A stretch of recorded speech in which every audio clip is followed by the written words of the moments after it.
All right, we're live. All right, Ryan, it's your show, man. Tell me about this game. That with Butler whiskey. Yeah, so okay. What we're gonna talk tonight is broken shit. And what spurred this on is, did you guys see the article? Fraunhofer Institute released a report that 127 routers in the market today, consumer home routers, are running known compromised code. They're either running Linux operating systems that are multiple years out of date on their latest products. It impacts all the 7 big players in the market, as well as a few of the small guys. But 127 different flavors of router, home router, that thing that all consumers rely on for safety from the internet, failed them. And the manufacturers know that the code's bad. They know that they're using out-of-date OSs. And my feeling about that, I got really pissed off and I said, wait a second. I said, how come IT as an industry seems exempt from the same rules that apply to every other industry? If my toaster starts on fire and burns up my kitchen, I get a recall. I get the Consumer Protection Agency involved. I get the FTC involved. There's some recourse. And it seems to me, and I could be wrong about this, but it seems to me that when it comes to information technology, there's no accountability for faulty product, for doing recalls. The best that we can hope for is a patch, which we basically push off to the end user. Well, if Ford shipped me a part and said, good luck putting this on your car, you know how to do it, right? And then gave me some shitty diagram with a bunch of words I didn't understand that I couldn't follow, right? That wouldn't work, but that's exactly what we do in IT. So that's what spurred me to want to talk about this tonight, because we're getting to a point where your broken shit is putting my safety in jeopardy. It's putting my family in jeopardy. It's putting the kids in jeopardy. You know, we think about like the current debate around TikTok and the nightmare that is the TikTok user who's addicted to the product versus the security professional that's trying to save their ass, right? It's a faulty product. It does not work as designed. It does things it's not supposed to do. And in every other product in every other industry, there's a path to deal with that. So to a point Evan made before we got live, the law really hasn't caught up with where we're at. And so we for some reason treat these products as not like every other product that's available for sale. The truth in advertising claims don't apply, right? So they can tell you that it makes unicorn farts out of thin air. And when it doesn't, well, that doesn't matter. But if I go to a store and I buy something and it says it does something and comes out of the box and it doesn't do it, I actually have recompense that I can take. I have an avenue to pursue. Wait a second. What? What? Recompense. I don't know what that means. To get what I'm supposed to get. You're up in Cummins. And now you need to make good on that wrong. Up in Cummins? Up in Cummins. Up in right? Cummins. So that's my frustration, is that the industry just seems to not have that accountability, which, by the way, is a theme that's carried episode over episode over episode, is the lack of accountability in our industry, be it on the software side, be it on the hardware side, or be it on the practitioner side. And then, we blame the user. And that's just not how it works. If my equipment is faulty, it's not my fault. You made it that way. You should have some obligation. And here's what really pissed me off. So I bought a pretty nice consumer home router very recently. Well, lo and behold, it's on the list. I should have just bought the $20 piece of shit and saved the money. It's the same code base. It's the same shitty chip. Right. So what did I buy? A housing? I bought a $500 housing? And a $20 router? Yeah. So that's my opener. And now I'm going to kick it to you guys. What's your take on this? Well, I don't know, man. I'm thinking about my own, I always I try to look in the mirror first, this is what I see, but beyond that, and think about my own equipment, that I have in my own house. And I'm a security guy. I'm not sure if I know exactly if what things are faulty in my own environment. You know what I mean? So to hold consumers accountable for this stuff, there's some education obviously, but yeah, I mean, the manufacturer's got to step up their game. And I think the only way that that's going to happen maybe is, consumers are going to wake up, like we demand seatbelts now, or was it the government that forced us to do seatbelts?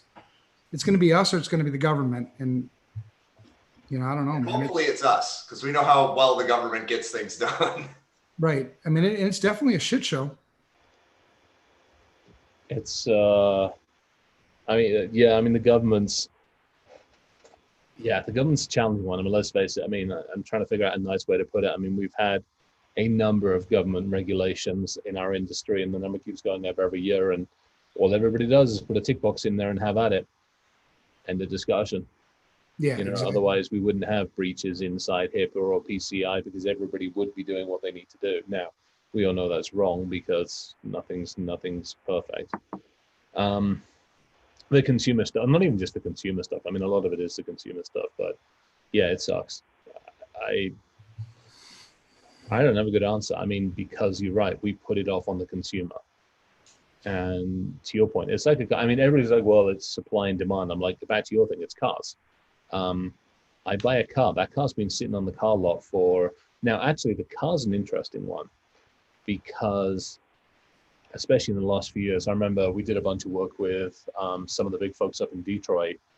God, 8-10 years ago now is when we first started working with them, which is when all the electronics were like, oh shit, how do we upgrade? How do we patch? How do we manage? And it's like, well, you bring your car in for maintenance, or you should be bringing your car in for maintenance for a period of time, at least for the first couple of years, or the first, 3 to 5 years worth of maintenance. So it either comes free, or, you're just going to be on the hook for it. So yeah, I don't have a good answer, because I mean, every time we've had this conversation, then you have to go back to the manufacturers or the suppliers or those folks and say, hey, you're on the hook. And they're like, no, we're not. Well, and I think maybe there's a middle ground. So just like when I get a car, they give me a warranty, and they say, if you do not do these things at these times under these conditions, your warranty is null and void. So if I want to keep that 100,000 mile powertrain warranty, I've got to go to an authorized service center at my, 15,000 mile, 30, 60, 1,000 mile inspections and checkups. And I've got to get that done. So if you are going to push it on the consumer, yeah, there are ways to do it where you make those expectations very clear up front. Part of my complaint is they don't articulate the risk to the end user, right? You buy a firearm, it comes with a piece of paper, says, don't do this, and don't do this. Well, right. Go back to the motivation though. I mean, the motivation for a lot of these consumer product makers is to make money, right? So as long as you keep buying my shit, I could give two shits about your safety. Right. I mean, publicly, I would never say that, but that's what they think. Oh, 100%. They didn't upgrade it because it costs money to upgrade it, and they'll buy it as is with a new color on the light. And remember, this is consumables. I mean, you went out and bought whatever you paid for your your home router. I got one of the spaceships upstairs that sits up there with the fucking antennas that poke out, and it literally looks like something from Close Encounters. I got one of those things, and it was, whatever the hell, it was like 300 or so. That shelf life, and I think this is the challenge, the shelf life of that 12, maybe 18 months. Right. If I'm lucky, 24 months, and then I replace it. Whereas the car, I'm not the best example, let's be honest on this one, whereas the car, that shelf life of the car is 20 plus years. And I agree. Cost of entry, the barrier to entry is higher as well. Well, and I think we know there's a shelf life on these products. I don't think most people think about. I mean, if you ask the average person, where's your Wi-Fi router in your house? They're going to stare back at you confused. Because it was put in by some tech sometime at some place. They have no clue. They just know that the name of the internet's mama's house, and the password is mom's birthday. And that's what they know. So think about who the players are in this game. right? In this shit show, you've got the manufacturers who are making their shit. They're not held to anything. There's no liability or very little liability, not enough to get them to change the way they're doing things. So they just keep making new shit, new blinky lights, new features. Hey, buy my shit. Okay, I'm going to buy your shit. Then you've got the consumers who, unfortunately, I think a lot of times are just flying blind, right? I go over to a neighbor's house and they've got, oh, damn, Alexa, that's pretty cool. So you don't even have to get off the damn couch to change your channel, or you don't have to go find the remote. Holy fuck, I want that myself. Right. So you got the consumers doing that. And then you got the government, that plays their role, which I think is just completely clueless in any of this, right? They're so far behind anything that's going on in our industry. Even the people, even the governmental bodies that are assigned to govern things, like OCR, with HIPAA. Right. They have no clue what the fuck's going on. FFIEC and banking, right? Clueless. FTC. Yeah, GDPR is the big one for me. I mean, that one's, I mean this nicely, but that's fucking hilarious. They have so many places that they need to be finding. They don't have enough time to find them all. Right. So, I mean, to me, that's just like, okay, so you set this up knowing that shit was broken, and you put these consequences in place, and you knew it was a problem, but you don't have enough people to actually get your answers and enforce it. You know it's a problem. People are self-reporting, but you're not even doing anything else. So I can self-report without any consequences for 3 to 5 years. Screw it. Why not bother? Yeah, I'll do it. I mean, play that same thing in your own house. Like if you were a parent, and I start implementing a bunch of rules for my kids, and they know I can't enforce it. Yeah. Why the fuck not? Hey guys, voluntarily tell me that you can. Yeah, exactly. Voluntarily tell me that you made it home by midnight. Yeah. Yeah, It's not going to happen. And so I think you got all these players, right? Because it's just not magically going to happen. Somebody has to take the bull by the horns and force this shit to happen. Well, and that somebody is the consumer. Let's be real. Nothing changes till the money's on the line. Maybe.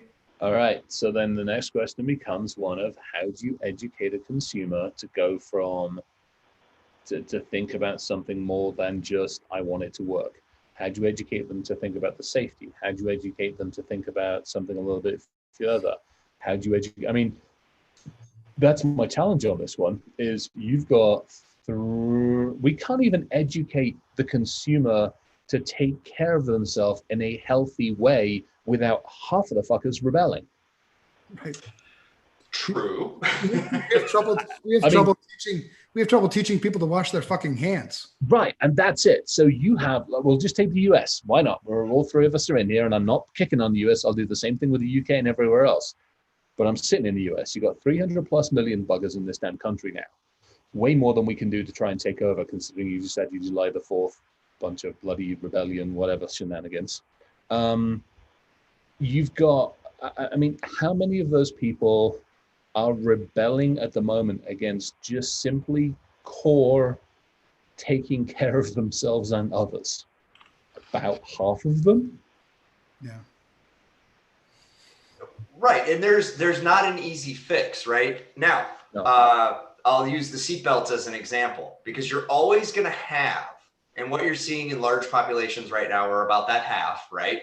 But seatbelts. So I was doing a talk a couple of years ago, and I used the seatbelt analogy. I said, we need to, implement safety controls just like we did with automobiles, right? When we discovered that, people were ejecting out of the car, right? The seatbelt law actually has nothing to do with making you wear a seatbelt. It has to do with the fact that it's illegal for you to be a projectile and injure someone else. Right. Okay? So that's the number one thing. So I give this whole talk. I like that. Well, that's how they got it passed. They can't actually make you wear a seatbelt. It was about protecting others from injury, because in the event of an accident, if you weren't belted in, you then potentially became a dangerous object. Yeah, big time. So I do this speech and I get off stage, and this older guy comes up to me and he goes, "Don't you fucking tell me that I got to wear a seatbelt. That's my choice to make." Completely lost the context of what right? All he heard was the word seatbelt, and he immediately went into a rage, just like when some people hear the word mask or hand washing or, whatever. Yeah, take your pick on that one in a moment. Yeah. right? So you're never going to get rid of that, but you can get a majority to start to do their part, or you can at least get 50% to do their part. And right now, I will take 50% over the current percent of people doing their part. Well, what it comes down to is social engineering the country.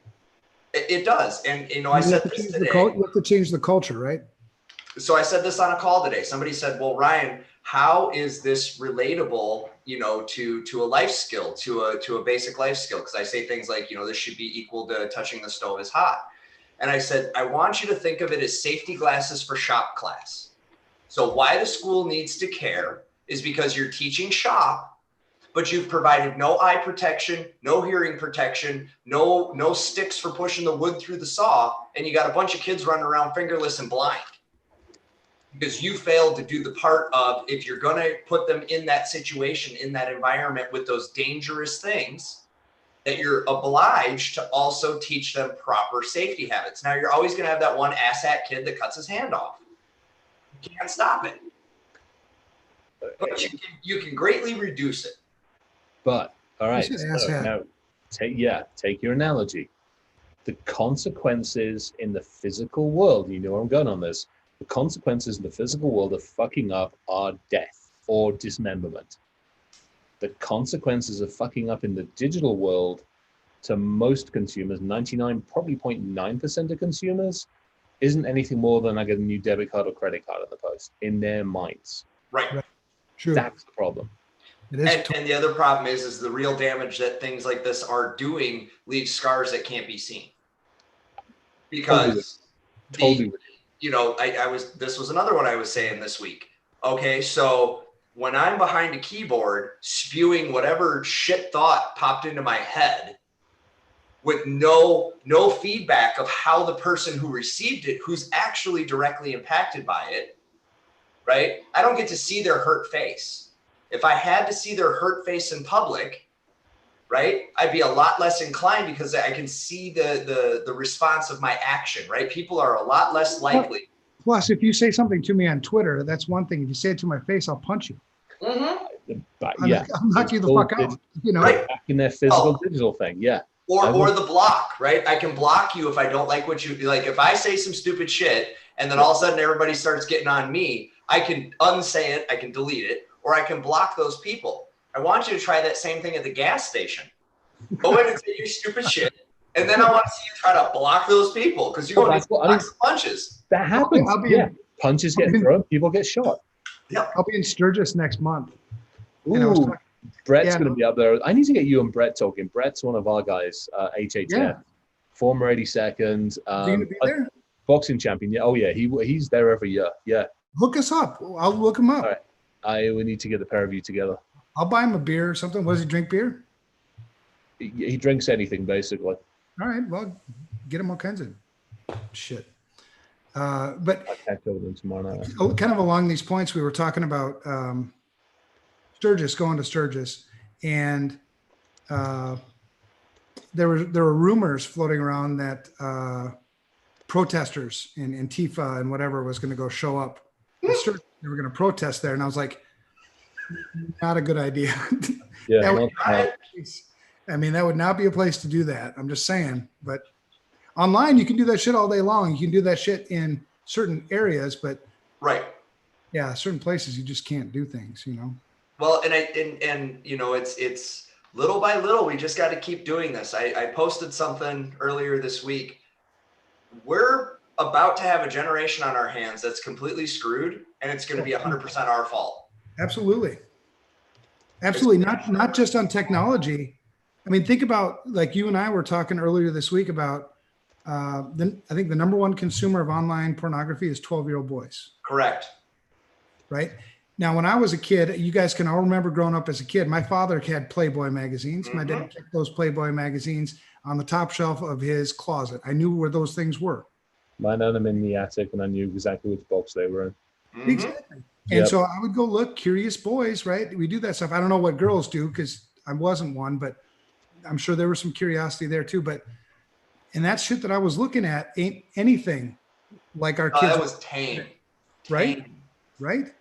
And so not only are we raising these safety issues with information security, you know, at home, plugging all kinds of shit in.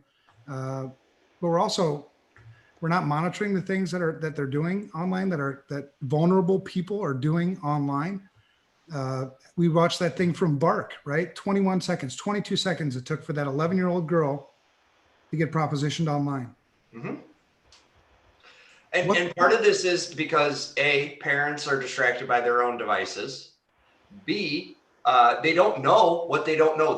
No one yet has, we're trying it, right? That's part of what this whole show is about. We're trying to find ways to package things that you can take away and go and use with your people and your families and friends.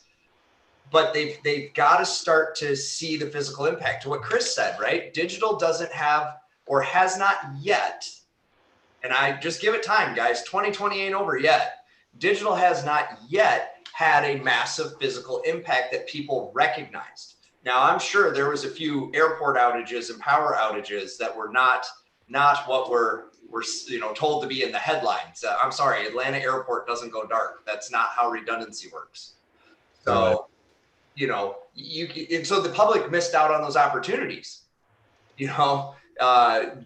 Chris, your experience, right? Had that reached a broader audience with a less sensational spin, if people actually knew how susceptible these things are in a way that they understood, like, I hate to say it, but the headline almost needs to be, I can make your plane crash, dummy. Pay attention.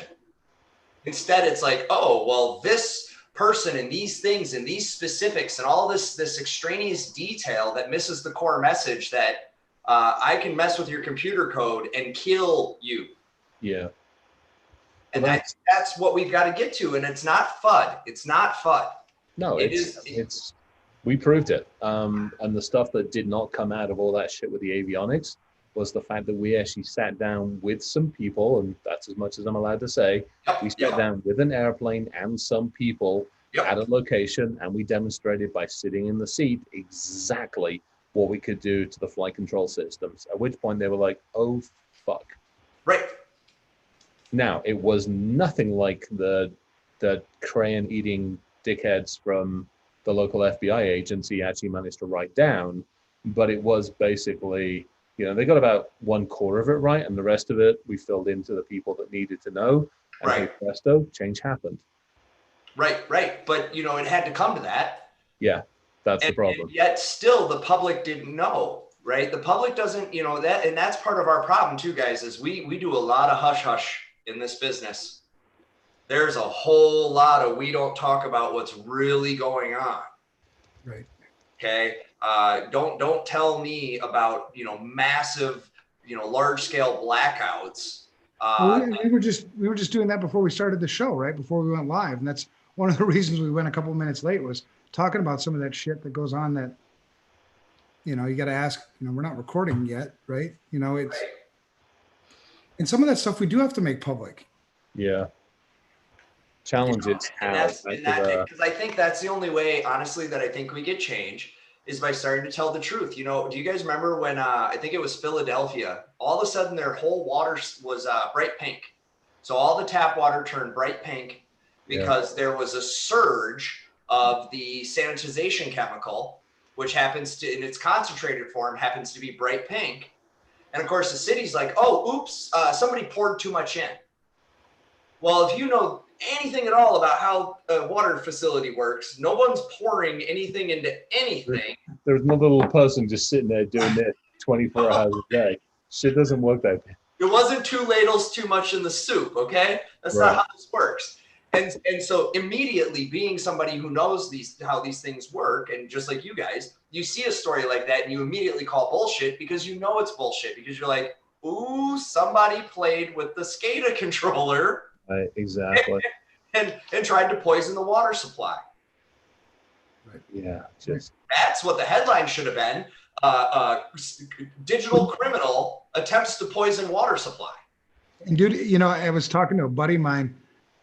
If I was going to inflict as much possible damage on this country as possible, I'd go after the food supply. It's completely 100% vulnerable. No. Yes, it is. Yeah. So we did that back at ThoughtCon. Jesse's another HHS guy.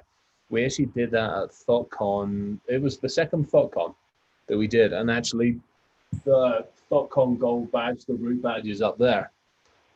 We demonstrated how to basically stop corn, barley, and wheat from growing. But nothing changed. No, nothing changed. John Deere basically went, oh, no, everything's fine. They actually changed the FTP. So we ended up going after the tractors, and we went after the planting system. And because it's a lot of the stuff. But you can poison the food supply. Oh, no, fuck poisoning it. Oh, no. I want people to riot. I don't want people to die. I want people to riot and kill each other. We're going to do this. We're doing it properly.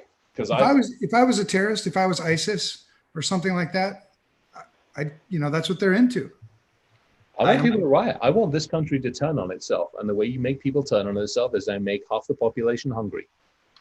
I mean, let's face it. We had half the population with toilet paper for a month, and they almost killed each other. Yeah, right. It's interesting you bring that up, because one of the areas that's really soft in the food. I'm still shaking from that, by the way. Just saying. Is the animal feed. So Chris, you went after crop, right? Yep. The animal feed market is highly susceptible. Now it does benefit from a lot of those systems are still fairly isolated systems, but that bridge is go after the milk systems or the this is an area I'm really familiar with. We hacked cows. Oh, sure. Yeah. Yeah, we went after cows and we did a bunch of stuff. We went after the pedometers and all the accelerometers and shit they have on them. But what I've only talked about publicly probably twice is the fact that we went after the milk machines. Oh, sure. Yep. And so, you've got a milk herd. You obviously want to automate as much of that as possible. And there are a ton of systems, but they're all basically manufactured. But the big ones are all basically out of two different companies, one out of Europe that does a lot of stuff and one over here. And the major manufacturers all want to do all the remote support. I sell it to you, the farmer, and you're looking after your 10,000 head of cow and you've got your automated systems. Well, what they do, as it comes in, they weigh the cow. It automatically goes in, hooks up the udders and everything else, but it's also able to not just measure the balance of the chemicals in the milk, it can also affect the feed and inject things into the cow's system. So we looked at this, and most of them at the time, and most of them still, are running VNC with a default user ID, well, not a default, a custom user ID and password. So we actually ran a script and ran across all these VNC systems, logged into them, pulled all the herd information. We ended up with about 750,000 head of dairy cows that we basically could have either killed, drugged up and made really, really happy, or potentially poisoned the milk supply. It's fucking ridiculous. And that was like about a week or two's worth of work. Yeah. Well, and it's still like that today, man. We do a lot of work in ag and it hasn't gotten any better. Oh, there's so much shit. I was talking to somebody about the big feed towers.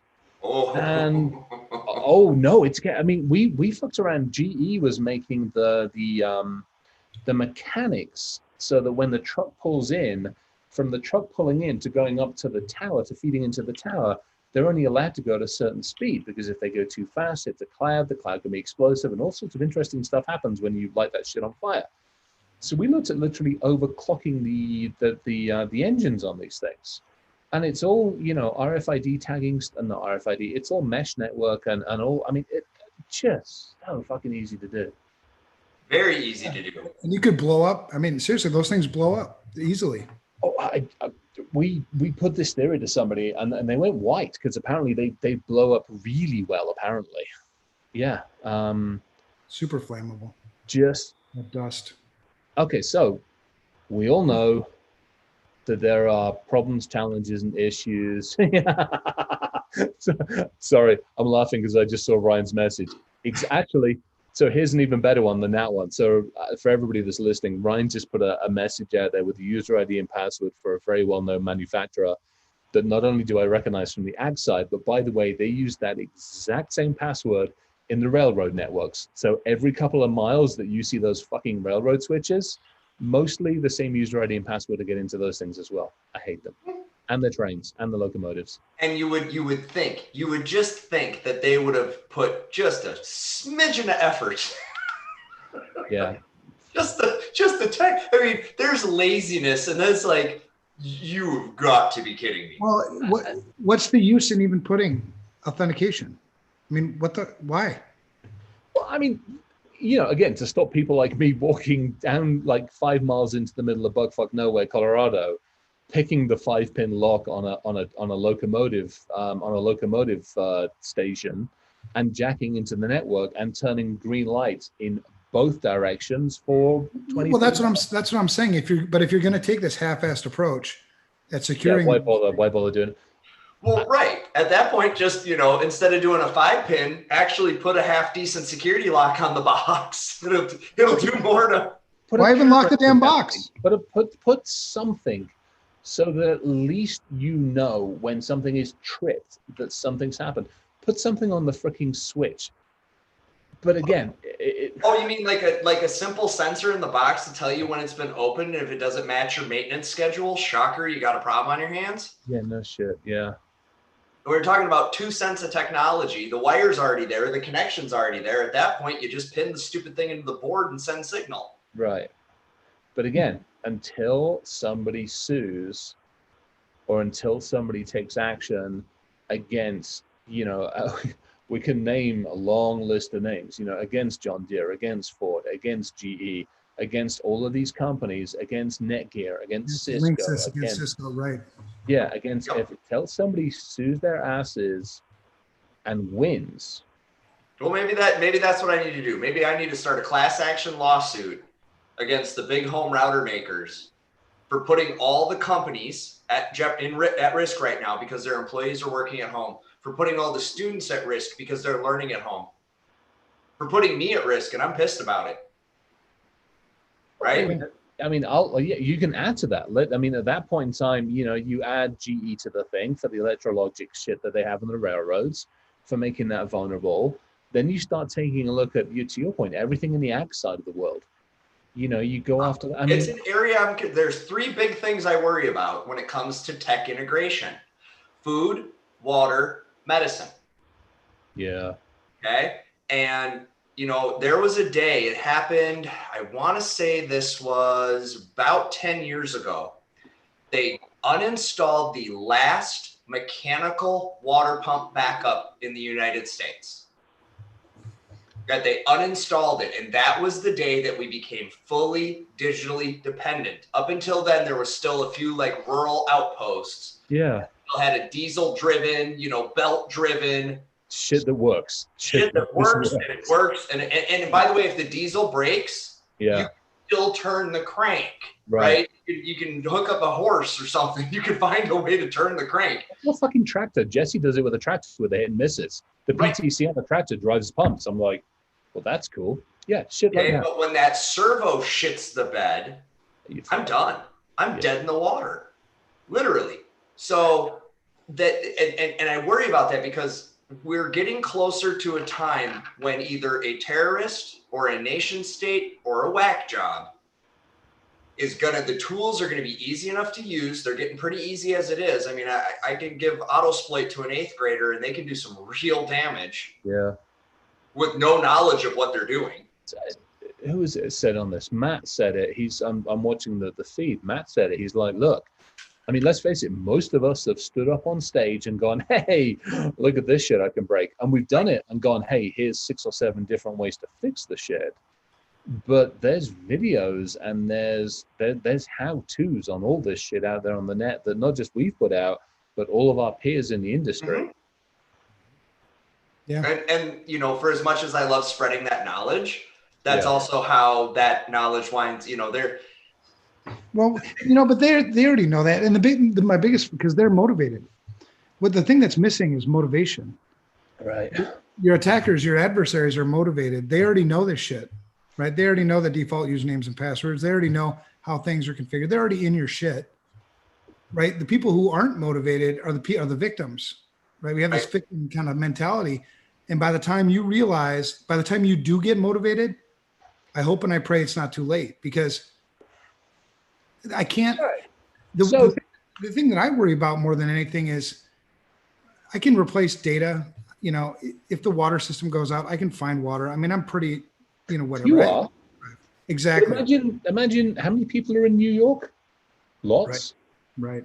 Imagine okay. So actually, all right. So let's hear. Okay, let's bear this one out. So again, for the audience, when we were offline, we were having the conversation about, fuck it, when we're done out of this industry, we're going to go sit on an island somewhere, preferably without extradition rights for a variety of reasons. Hear this out. Let's actually not wait till then. We have and I'm playing devil's advocate on this one, because I'm not the Sioux Nation that I really, part of me wants to be, but there's other ways, and I can be a little blunt on my other ways. So let's play this out. Fuck you all. I'm going to not just take out the water supply. We'll do New York and LA. I'll also just take out the two big places. We'll do New York and DC. Fuck them. New York, DC, and LA. We're going to hit the water supply. At the same time, I'm going to go back after John Deere. I'm going to go after Ford, and I'm going to go after, well, all of us no longer, but I'll go after a couple of those guys. And I'm going to do it in January, February timeframe. And I'll stop water in New York, and we'll stop a few other things. And by the way, at the same time, I'm going to drop something into the manufacturing cycles for all of the seeds so that they don't germ properly. And I'm also going to drop something into the tractors so that they don't plant properly. And at the same time, fuck you all, we might as well just poison the milk as well.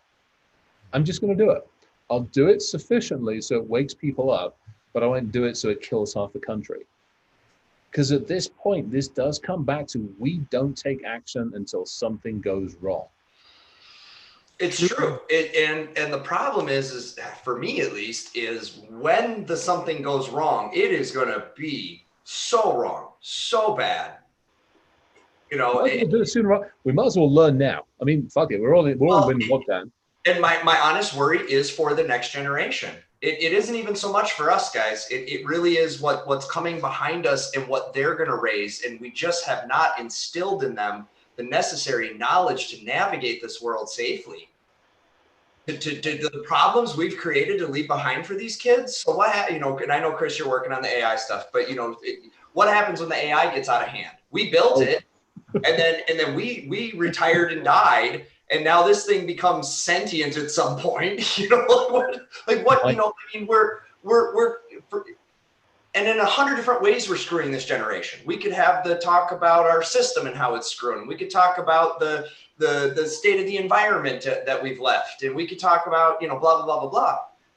But the root of all that is literally this generation is coming up to an age where they're achieving adulthood with a serious deficiency in knowledge of how to navigate the world that they're entering.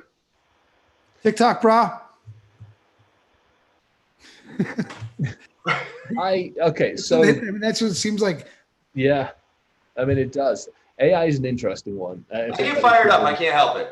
No, I'm there. AI is an interesting one. To me, my best case scenario is at some point in time in the future, the system itself does become self-aware. I mean, we're building it that way, let's be perfectly honest. Tripping over the plug in the data center, that ain't gonna fix the problem anymore. So it becomes self-aware. My best case scenario is it looks at us as humanity and goes, you fuckwits should not be in the driving seat. Go sit in the back of the car and we will take you from here. And it's done in a nice way. That's my nicest case scenario. My worst case scenario is, as humans, we won't want that and we won't accept that. And it just gets messy from there. I mean, let's be perfectly honest. So, all right, let's go back to the core thing here. Shit's broken. And not only is it broken, which we already know, it doesn't come with a warranty. I can't pick up that piece of equipment from GE when I've been breached and go back to them. I can't go to Cisco with my firewall and go, you fucking assholes, you sold me this piece of shit and it didn't protect me. I can't go to McAfee or Symantec or Webroot and go, you bastards, you let shit through. I can't go to fucking dark, whatever they call themselves, Dark Knight, Dark Wolf, Dark Fuckwits. Great, there we go. That guy. I know that guy. He's a good guy. Dark Fuckwits. Dark Fuckwits, yeah. Good shit. I can't go to them and go, your shit didn't tell me I was about to get my ass handed to me. I can't do any of that. Well, and what blows my mind is that if my door lock on my house fails because of mechanical defect and my house gets robbed, I might have a case. I might be able to do something about that if I can prove that that mechanical defect was the cause of the robbery. And not only can I not fucking do this, I've spent $124 billion with these bastards, and I have no recourse. Like, fuck all recourse. Right. And I think, honestly, the enterprise customer stands a better chance right now of starting to create that accountability. If some of the big enterprise customers use their big enterprise dollars. To me, I think it goes back to insurance. The people that are people that are losing the money at the moment are the insurance companies. I did a webinar a couple of days ago about the insurance side of the world. The people that are losing most of it, because any enterprise is just going to put its prices up. Like, I mean, let's face it, it's now cost of doing business. PCI is nothing more than a cost of doing business. Your Apple and your Orange, your retailer used to cost 50 cents, and now cost 60 cents, courtesy of PCI. Congratulations. So to me, this is one of those things where this has to come back to the insurance companies that keep writing these checks out. Oh, hey, I mean, let's face it, we're dealing with a bunch of companies now where there's 100, they're getting 100 cases a month of breaches. Some underwriter somewhere keeps writing these fucking checks out for a couple of million Bitcoins and all this other shit, and is going, whose hardware is behind this? Whose software is behind this? What? Okay, they didn't have everything, but what the fuck did they have, and why didn't it do what it was meant to do on the box? Right. Yeah, that's true. I mean, that was the big problem with insurance for the longest time, was the lack of actuarial data. They couldn't point to, that's why you saw, premiums all over the place, right? And real confusion. $1 of coverage, $2. Well, yeah. and then where they started losing money was in the jumbo policies, right, with enterprise. And so then they started getting that sort of straight. And then the SMBs, they were still all over the place, had no idea what the hell they're doing. But now they are starting to accumulate some good actuarial data. You got a point, Chris. I mean, that might be something that forces some liability issues back on the manufacturers. Because I mean, if you think about it, a PCI breach. So a PCI breach happens, XYZ company. So the grocery down the store gets its ass handed to us, and the bank is out. So Visa's out money, the bank is out money. I mean, we all know this. The retailer ends up paying, because what Visa does is go, hey, here are the fraudulent charges. Goes to the bank and go, you owe us this money. The bank goes, well, shit, that's all from this retailer. Goes to the retailer and says, you can keep on processing credit cards because we want your money, and we're just going to take it out of the money that you keep processing. So now your cost of sales go up. Right. And at this point in time, I mean, literally, it needs to be something along those lines. But my problem is, if we do that, does it then come back on the consumers? I want Cisco to hurt.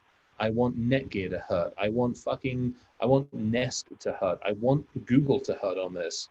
Because again, to the roots of stuff, like, I mean, all of this shit that we put in our homes, it looks cool, it works, but it's got all the fucking holes in it. I want GE to hurt. I want them to actually stand up and be accountable. And to me, the only way that happens is if the Lloyd's of London, AIG, all the big folks actually stand up and go, the common points of compromise here is McAfee, Symantec, Cisco, Palo Alto, all these bastards which keep telling me that they will protect all of my fucking companies I've just written another $250 million worth of business to. You fuckers now owe me some money. That's a great point. I mean, if a Toyota Corolla was responsible for 87% of the accidents, it'd be damn expensive to insure one, wouldn't it? No, exactly. I mean, that's it. I mean, to me, or if it's expensive to repair. Same thing. It's like, I've got a couple of nice cars in the garage. Buggers are expensive when they go wrong. So what does the insurance do? It costs me more money. Mm-hmm. I make that choice. I choose to use a Cisco as opposed to a Palo Alto, or a Fortinet as opposed to somebody else's. Whatever the choice is, Is that the answer, to kind of just be patient and wait for the insurance companies to kind of catch up? I don't think be patient. I think it's almost I don't know if the insurance industry. We did the Wiser crew. We did a thing with the insurance folks, and I mean, this actually might not be a bad idea to go back to that industry and go, hey, how about we change something, and how about I clue you in on a way to get it changed? Yeah, I think they need our help because they're insurance people, so they get that, right? We got it. This is part of what I've been preaching all along. Yeah. We've got to get outside of our tribe and get into the tribes of others because we're part of their tribe too, whether they realize it or not. Well, Ryan, right now we're working with Chubb, Beasley, Cincinnati Insurance, and Lloyd's of London. I mean, we have these connections, so why? I mean, let's might. talk I to mean, them. Yeah. that would be. I mean, if we pulled the royal we, I'll use the royal we in this one. If Right. we as an industry pulled 2018 and 2019 statistics on breaches, which there's a lot of data out there, and actually mined that data for what was the most common antivirus that failed. I don't care about the ones that didn't have it. You know what? That's an entirely separate conversation we've got to deal with. What was the most common antivirus that's failed? What was the most common firewall that failed, and all these stuff? And when you as an insurance company go to insure me and you walk in, you're like, oh fuck, you're using Semantic, yeah, plus 100%. Oh, you got that firewall, plus 200%.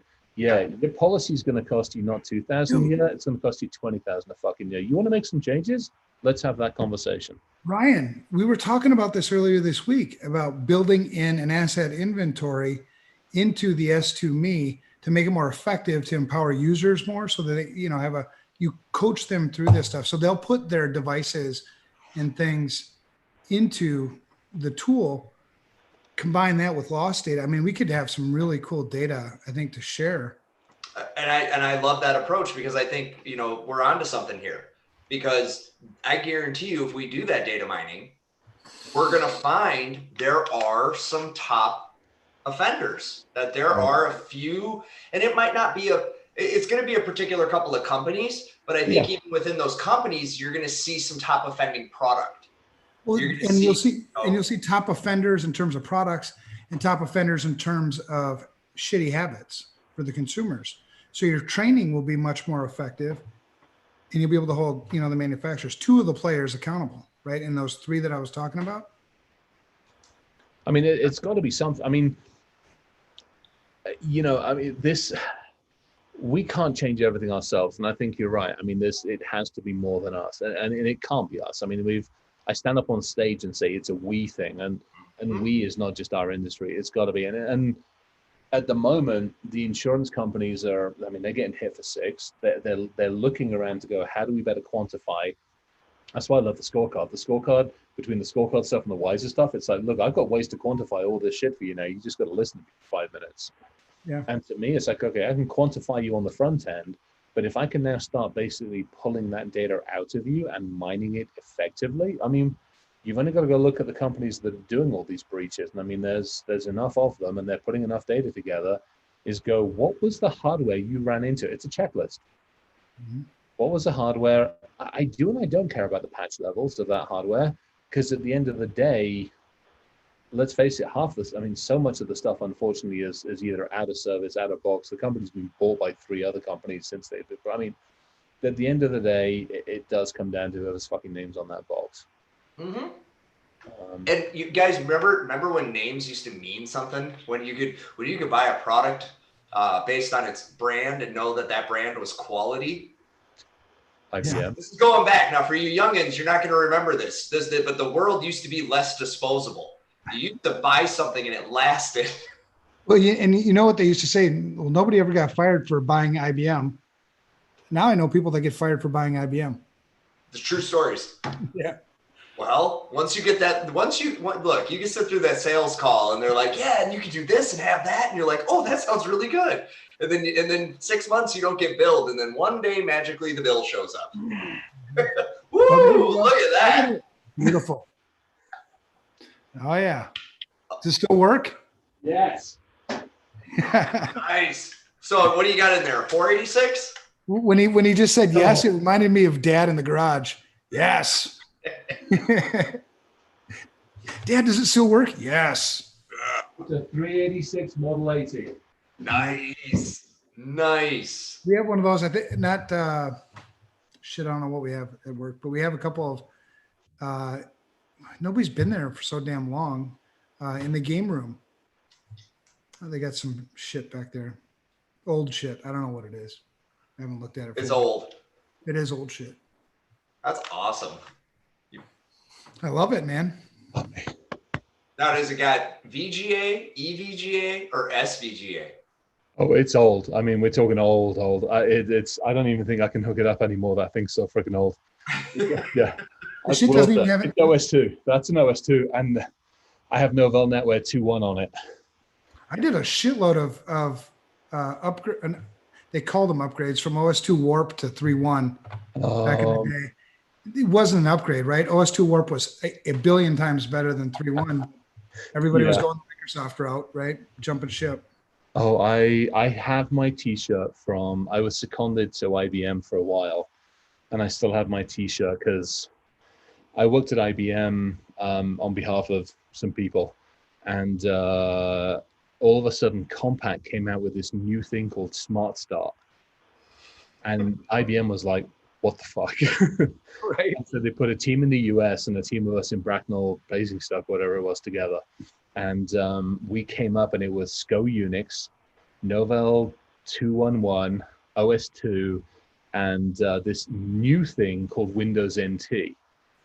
And we ended up building our version of Smart Start on that shit. And that's, I mean, let's go back a few years. I had my MCSE in 3.5.1. Oh, no shit. Same thing, MCSE. And then I ended up getting the T on it for the next version because I ended up doing some training on behalf of some folks.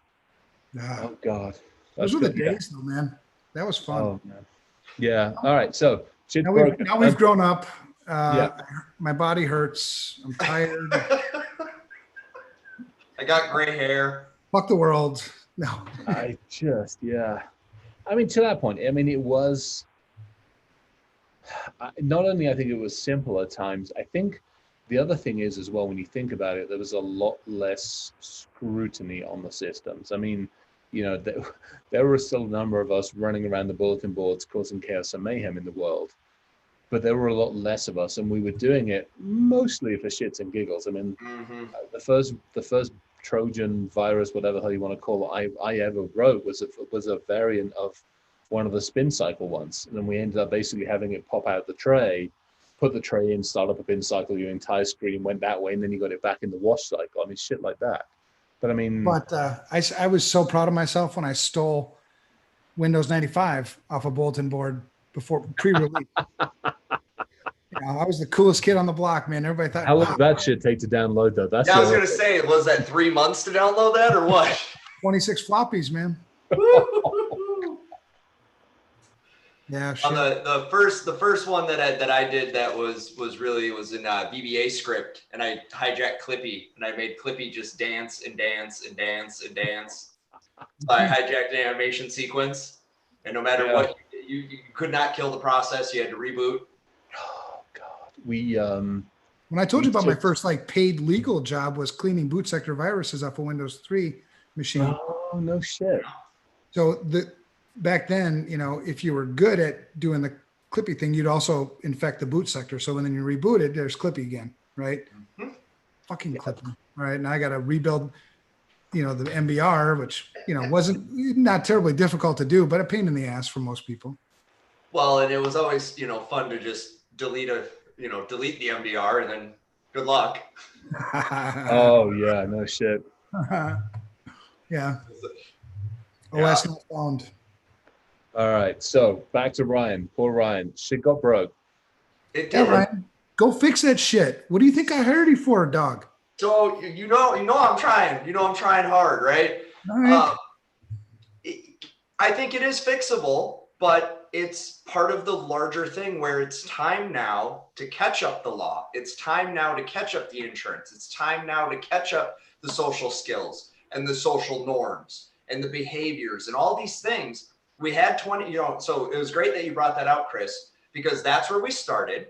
And it was fun. It was a toy. It was a thing to explore. It was this uncharted territory of wonder and what's this internet going to be? Yeah. Well, 20 years later, it's a steaming pile of shit and it's breaking the world. So maybe it's time to stop treating it like a toy, stop treating it like it's ancillary to our life instead of integral, Right. And catch up as a society to the monster we have created. And the reason that I say that with such a sense of urgency is I believe in my heart of hearts that if we do nothing, no less than 10 years from now, we will be in an irreversible position. Well, and dude, I was just gonna say, I think we're already there. I mean, I think we're already irreversible. There are going to be people in the many commas in the number that are going to suffer, that are going to probably die. I mean, honestly, because the train is moving, and the train is moving really damn fast. Who's going to get in the front of it? You know what I mean? I don't think you can stop it. I think what you can do is try to prepare people for it now. Well, and I don't believe you can stop it. What I'm saying is we have to adjust to it. This goes back to my analog digital. If we're going to conduct our lives differently than we have for the entirety of human history, then we've got to adopt the new skills, policies, laws, behaviors, ethics, habits, internet driver's license, right? Privacy guy in me hates it. Person in society thinks it's the best idea ever. Make people accountable for their actions, and that includes the vendors. That includes the people that make decisions to hide and cover up and lie about when nation states knock out critical infrastructure in this country, and then they show up with their little hush letter that you have to sign, right? Yeah. Make that stuff, more visible, because you're right, Evan, the bullet train can't be stopped. No, I mean, and it's already going to go off the cliff. It is, but I think there's time for a few people in the back to jump out. I think they can hit that emergency exit and jump out so that they don't go completely over the cliff. You can come hang out with me in the Caribbean, dude. I'm going to be scuba diving. Nice. Tempting. Very. Jesse's got a couple of 1,000 acres in the middle of Nebraska somewhere. So that's the first bug out place, definitely. And this is why we keep talking about targeting the kids and targeting the seniors, because the people in the middle aren't going to listen because they're too preoccupied with the kids and the seniors. So if you get the kids and the seniors talking about it, you might actually get the folks in the middle to pay attention. Maybe. Yeah. I asked somebody this today about the election, right? So they said, well, with the election coming up, and I was talking about misinformation, disinformation, and how the kids are disadvantaged because we're not teaching them how to discern and how to fact check and how to, before you take action on the headline, did you read it? Yeah. And did you see it? The headline was a bunch of bullshit. It was clickbait. And the real story, baby gets kidnapped by, killer hornet. Yeah. And then you read the story and you find out that a murder hornet was within, 2 feet of a baby. Right. Oh, dude, I saw it. The murder hornet picked the baby up, carried it like 6 feet. It was awesome. And then you just touched on deep fakes, which is a whole nother. Oh, that's. Well, but that's the thing. I think the thing is when you look at information security, there's so much to it, right? It's a very broad topic. It's huge. I've said it many, many times that people try to put security into a bucket. You can't. It's in all of your buckets. It's in every single bucket. So stop thinking of it as a thing that you can make all nice and tidy. It's a life skill. It's the way the world works, right? I can't make the world that way. I can't make the digital world that way either. So you start to kind of understand and live with that. So when you talk about all these things, people get confused, man, and they shut down. They'd rather. And that's why again. So what area are we going to focus on? We have to focus on one thing. What's going to be the most impactful thing? And just nail that one, and then go to this next thing. Right. Well, because it is overwhelming, right? Even within our own industry, it's overwhelming. And that's why I take the life skill approach, because there's some core fundamentals. Like here's one I came up with today. So in my opinion, when you give a kindergartner a laptop, you should also tell that kindergartner that chatting with people online is age inappropriate. That it's not okay for you at 5 years old to engage in online chat with someone other than your parent or the teacher. The same rules we give them when we take them to the city park. Yeah. Don't talk to strangers. You're not old enough to handle that. Yeah. And then, about 12-ish, it's time to talk about social interaction with strangers, because it's going to happen because you're growing up now and you want to chat with your friends online and you want to have the video game chat turned on because if I'm a good parent, I've had it turned off up until now. For a while, yeah, exactly. Yeah.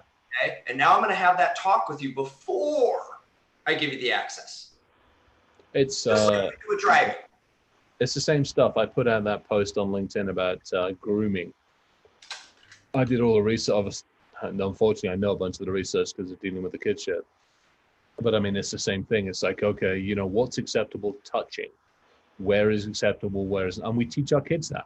Yes. You know, we teach our kids what's acceptable, what's not acceptable, and under what circumstances is something acceptable versus not acceptable. Right. Same thing. We need the same digital discussion. And we need it not to be a separate discussion. We Yeah. need it to be a bullet point as part of that discussion. Yeah. Because digital is part of our life. And that, you know, Evan, you say, what is the one thing to focus on? It's getting people to acknowledge that digital is physically impactful, that digital is as real to them as the air they breathe and the chair they sit in and the food that they eat. And it is that real, it's that impactful. So if that's the area of focus, let's focus on that. Because once that mental connection gets made, the rest of the conversation is much easier to have. Because you're no longer talking about this mythical Disneyland magic. You're talking about stuff they already get, stuff that they connect to and relate to. So it's about bridging that gap to say, you know, and I have a great experiment for everybody. If you don't believe that digital is as real and impactful to your life as physical, do me a favor and leave your cell phone home tomorrow. Yeah, I can ride all day. Right? Just walk away from it for a day. And not because you're on vacation. A regular day of life, and I want you to walk away from your tech. And then that next morning, tell me how happy your boss is, how happy your spouse is, how happy your bank account is. And psychologists have done studies that, you know, actually, you know, there was a time, and it was a short period of time, when you would punish your kids by taking away their phone. Now, you're actually advised to not do that because it causes PTSD-like symptoms in your children to be disconnected. And that should be very concerning. Right. Right? Like, wait a minute, the absence of this thing that we never had in the first place? Right. So, okay, so if that's where to focus, because I agree, man. I want to help, you know what I mean? I want to make a difference. I know the things that I know. So if that's the area of focus, then let's focus there. You know, I know Wise is doing their thing. We're doing our thing. I'm talking to the Cybercrime Support Network tomorrow. Kristen Judge, who was on our podcast on Monday. Amazing lady, right? We're doing this Women in Security series. She's the CEO of that awesome organization. We'll be talking to them tomorrow about, you know, trying to help. It's just kind of putting all these pieces together. But I think you take this thing, right? If the focus is convincing people of the reality and the truth that information security or safe, cyber, digital, whatever, right, is like as important as taking a shit every day. Yep. Right. I mean, you can't separate it. Right. That, and I believe in connections to do that. And we are right. And so my call to the listeners is, you know, help us do this. Do you know, step up your part as well and start to help people understand. Don't try to tell them about passwords and antivirus and all that. We know that hasn't worked. It just hasn't worked because they don't care, because you didn't start them at why to care. Yeah. And the only reason they're going to have a why to care is if it's, to Chris's point, if it's going to kill them. And again, this isn't FUD, but I think it's the only way to get that mental connection. And it goes back to my theory that I don't think your brain is processing the digital risk with the same biologic built-ins, right? Because I take any human on earth, regardless of any education, orientation, knowledge, creed, color, blah, blah, blah, and I put them right up on the edge of a cliff, they're going to have a physiological response. And it's going to be I'll get one better. every other human's going to have. I give you these two devices. Yep. I ask you which one's more dangerous. Phone. Yeah. The phone. But that's what we say. How many, again, I'll look at the US, how many in the US are going to say that's more dangerous? 80 to 90%. Yeah. 100% true. I go 95%. Yeah. Possibly 98. I would go, yeah, You're unfortunately. probably right. Yeah. Right. And it's Actually, because that needs to be one, a they post. Fuck, understand. actually, that needs to be a post. I need to do it. Don't be surprised if I see a LinkedIn post tonight with literally that and the couple of us on here poked out. And I'll probably do a Twitter thing as well. Yeah. Want me to send you that screenshot? Because I got the recording. Maybe. I might do another version. Yeah, I might do another version. Yeah. But that's it. And the reason for that, Chris, there's a simple reason for this. And it's that they understand that the gun is dangerous. They do not understand that the cell phone is dangerous. There you go. That should get a good screenshot of it. Yeah, absolutely. Right? They don't know that it's as dangerous, right? And if they did, they would behave different. I can actually imagine if they understood the cell phone was as dangerous, I can imagine at least 25% of the populace calling for a ban on cell phones. I want to see that. I just do. You know what I mean? Like I could just, because somebody's got to, be against it. Doesn't matter what it is. Oh, yeah, fucking. There's going to be somebody. But I really believe that, and I'm happy to hear you're going to do that post because, and I want us to share that post and tag people as we share that. And I'm talking to the audience now too. Tag people that aren't in our business, that know nothing about InfoSec. Tag your aunt, tag your uncle, tag Uncle Joe, even though you haven't talked to him in a while because his posts are a bit racist and he's loony. Tag him anyways. He still needs to know it. Yeah. Right? Uncle Joe's a dick. Uncle Joe can be a dick, right? But the idea that if we can start to get people, and I've had pretty good success with this, and I think you guys have too, on a one-on-one level, I've had pretty good success in getting an individual in about a 5 to 10 minute time span to go, okay, I get it. You've given enough to care. But we got to get 300 million of the buggers. Exactly, and that's why it's got to come from the friend, the neighbor, the spouse. We all know somebody who knows somebody. One of the things, it's a theory that I think plays out. There's the diffusions of innovation. Have you ever heard of that? No, I'm not familiar with that. Diffusions of innovation. Yeah, so it's the way it's a theory about the way you tip a market, right? So there are, and when I start explaining it to you, you probably have heard of it. It's you've got the innovators, the early adopters. Okay. Yep. I see the graphic. I get it now. Yep. Right. You've got the bell curve, right? And so the theory is if you hit the first, so it's 3% and 13%. It's the first 16%. If you get the first 16%, they influence the others. The rest. Yeah. Okay. That makes sense. Yeah. Yeah. And so I think the same thing applies in social engineering. So you don't need to tip all 330 million. You need to tip the 3 and the 13%. Okay. That makes more logical sense. Yeah. They'll pull the rest of it through for us.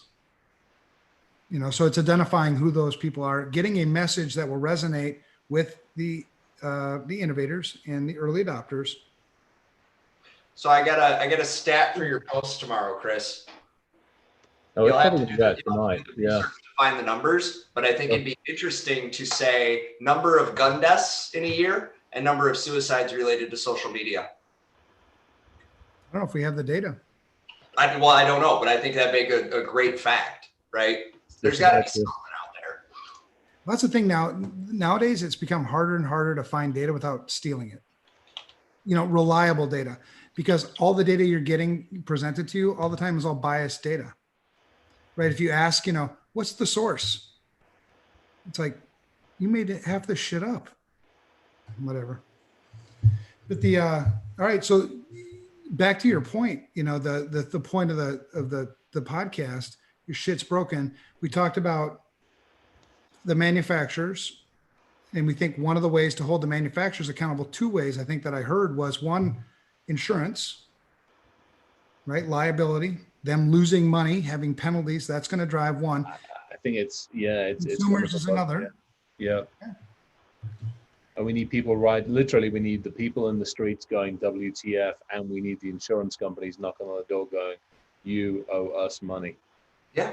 Well, or I and just won't insure you. I would love to see the day where I'm sorry, your security is so shit, you are uninsurable. Here's a phone number. Call these guys. They can fix it for you. To me, okay, and here's the thing: it's because here's the challenge with this one. This is my problem, and nuances here. I'm out there. How many thousand vendors do we have in the security world? I hear everything from 2,500 to 7,000. There are several thousand vendors. Okay, how many of them are trying to sell me a firewall? 50. At So, least. yeah. So let's just say there's 50. Let's just say there's 50 companies trying to sell me a firewall. I make the best choice I possibly can. I'm a small to medium business. I've got 250 people working with me, for me, whatever you want to put it. I've got one part-time IT guy. I look at them up and I go, hey, what do you think for a firewall? And he's like, and then he scratches his head, goes on fucking Consumer Reports or Google and picks whatever, okay? Brings that in, puts that in, and do the same thing for antivirus and everything else. He's like, I'm reading something about fucking Fred Blogs' antivirus. It's the new best thing. Fuck it, we're buying that. So I put all this thing, and in my mind, I'm doing the best I possibly can because I don't have enough time to do all the research. My tech guy's busy fixing people that can't actually poke the right fucking button on the keyboard. And so I've got the best. When you, the insurance company, come along and say, I'm not giving you cyber liability because your stuff sucks, that's going to suck to me because I thought I'm doing the best I can. That message is going to have to be, dear Mrs. Business Owner, here is a report over the trailing 3 years of all the products that you have, and here is their ranking. Use the freaking scorecard for crying out loud, or something like that. Right. It's an education. It has to be an education to go, you made choices, made the wrong ones. Right. Well, and I don't think it's something you apply instantly, right? I think there is a way to begin that journey. And to your point, Chris, we do need to start scoring. There needs to be independent scoring, right? And not to plug our stuff too much, but that's what we're up to, is doing independent scores of the vendor risk. And we Evan and I have been talking about this, and I think we're going to start going down this road pretty quick here. Not just on the consumer side of asset management, but on the vendor side of asset management. How risky is the vendor's infrastructure? Because there's two questions in this. There's how risky is the company as a vendor, as a practice, as the administrative and technical and physical controls. Yeah. But then there's the second phase of that says how risky is the infrastructure? Because all I asked was, do you have a firewall and is it on? And what I really should have asked was, do you have a firewall and is it on? And by the way, who made it and what year did you buy it? What's the firmware version, right? Right. And I think because I think there are infrastructures that are more inherently risky than others. And the sad thing is the small business guy, he knows that running Windows XP is a bad thing. He knows it. He's not even a tech guy, and he knows it. He totally knows that he shouldn't be running Windows XP. And he doesn't. But because there's no consequence, even on the horizon. So I'll actually leap in there and I will defend that business owner, because you know what? That business owner is running 25 machine shops. Those CNC machine shops can only run on Windows XP, because if you upgrade the stupid thing, GE is going to say the only way you upgrade the stupid fucking thing is by buying an entirely new system, which the user ID and password is still going to be, GEG or admin. So you're still, fucked. Yeah. And you spend $250,000 on the stupid fucking thing, and it runs Windows 8 for the next 25 years. Right. And the same thing happens, and I agree. Happens in healthcare. Oh yeah, the fucking MRI things. It's fucking GE again. So GE. a fun one we should do, guys. We should see if we can get our hands on an MRI and do two things. Dude, they're expensive as hell. Yeah, we can reverse the polarity. We can get our hands on one. Do you want to do it legally? Reverse the polarity and then adjust it, and then that's a fun one, right? Reverse the polarity of the magnet. The other fun one is to release the helium. Oh. Because you'll brick every iOS device in the building. Every Apple device will brick if you do the helium flood.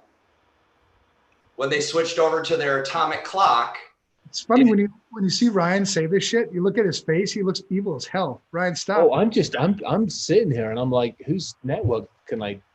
Yeah, I don't know. Hang on, keep talking. I'm just gonna Google MRI scanner. So if you can get so with the helium, if you can get the emergency valve to pop, right, you can then get the helium molecule, and it'll mess up the iPhones. I learned this one because they were servicing one and they screwed up and got a helium leak, and every Apple device in the hospital broke because the atomic clock got interrupted by the helium molecule, which could get in between the. What? Are you serious? Yeah. Yes, sir, I am. Holy shit! Oh, that's gotta happen. And if you want access to an MRI system, it's so easy, especially in rural hospitals, because they can't afford MRIs. So they pull it up and they port in the mobile MRI devices, and every one of those port ins, not everyone, but most of them are still active. They don't know how to shut them down. So hey, I googled that and I just found, those implants, the ear implants. Yes. Apparently, you can reverse the polarity and the magnetic resonance of those things. What the fuck would that do to somebody? Well, so there's a YouTube video. Have you ever seen where they apply? They use this for, I forget which therapy, but they apply a magnetic field directly to the person's brain, and they kind of go. Yeah.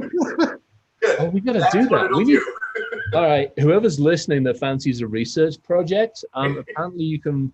Give it to a friend. Yeah. You could find somebody to test. A friend you don't want to be a friend after. No. I have my buddy Bobby. I love the guy. My best friend.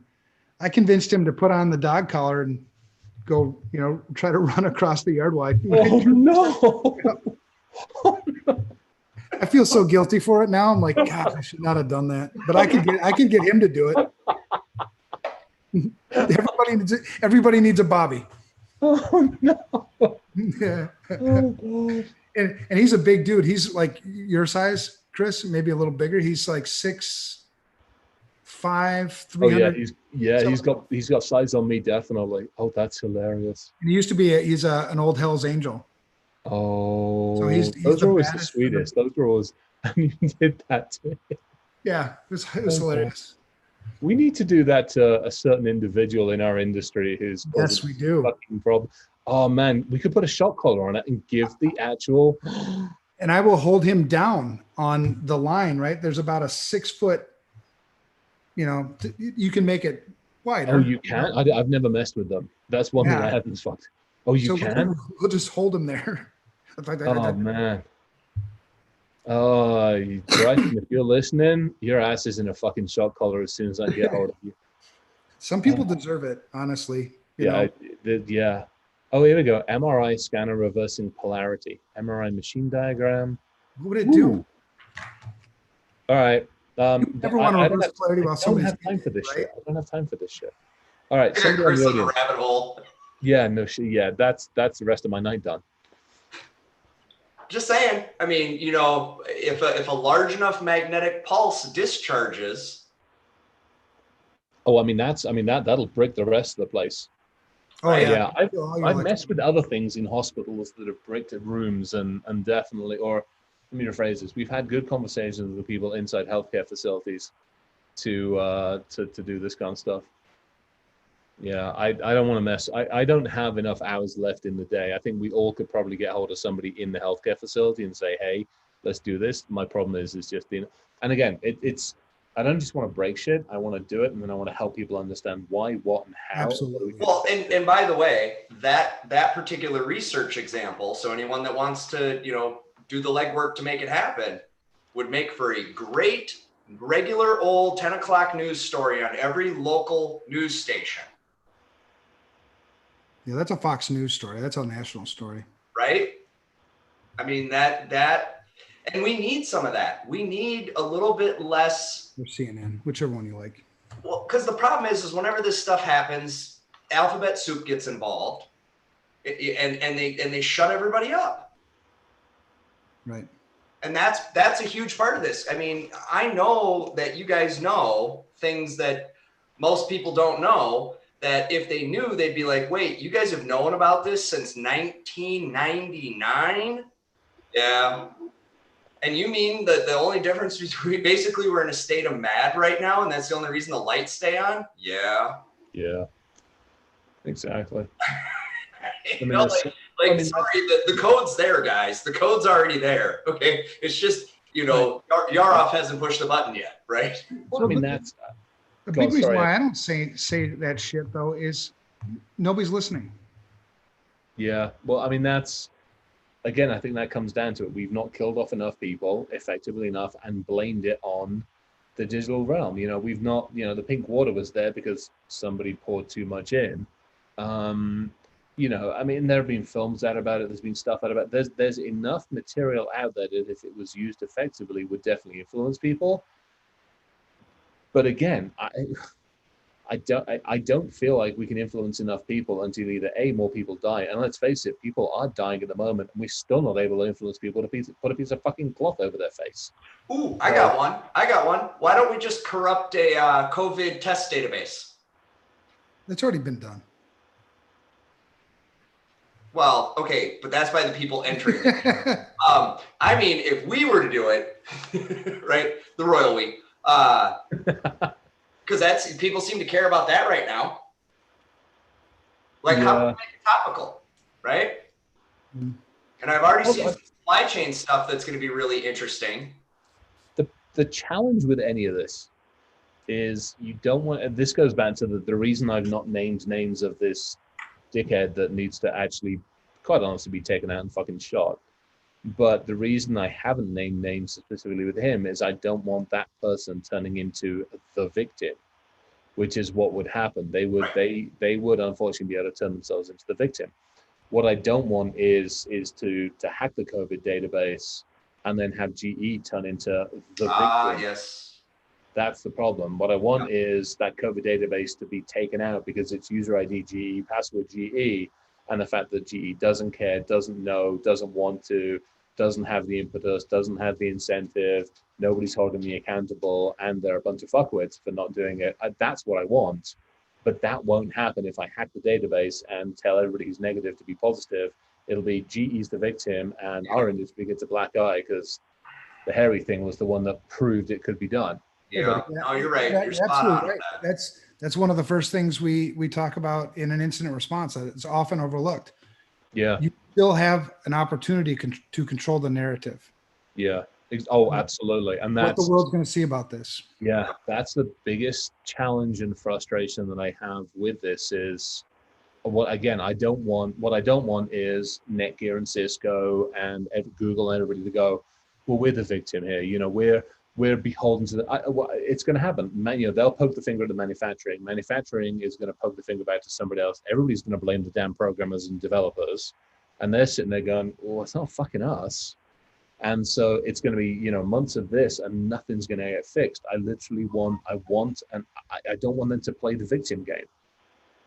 And that's why that makes sense. That really does, and you're right. And they would. And they have the lawyers and the PR and all the, They have the machine. They got the spin machine. And let's be honest, Chris, if we did it, it'd never get that far anyways, because Alphabet Soup would show up and say, shut the fuck up. No, most of I have a lot of respect for headquarters FBI. I actually got a lot of time for those guys. They're not the crane eaters. There's a couple of regional offices aren't bad. I got respect for DEA, DHS, some of the DHS folks, and like Secret Service, obviously ODNI and a few of the others. But there are some out there that I don't care. This goes back to the avionics stuff. We got to a point where we were 5 years into research. Nobody had done something, and I hit the fuck it button. I'm like, this shit's got to come out there. And this was after interviews with CIA and FBI. Nothing changed. I'm like, then the fuck it button's got to get hit. We did the same thing with Nigeria when we broke into Nigeria, and we ended up taking $4.5 million out of Nigeria, out of all the scam databases and their bank accounts. And we dropped it back into this country because we'd spent a couple of years working with the feds. And working with the feds meant that, well, we'll do investigations. We're not going to tell anybody. We won't actually have it. And one night, literally, 4 of us sat around a table with a decent bottle of whiskey, and we hacked the country. And we brought all the money back, got a hold of EFF, and we're like, hey, what do we do now? And they're like, let's have a conversation. Can I have a pour? Yeah, and I don't get me wrong. I get, go fuck it.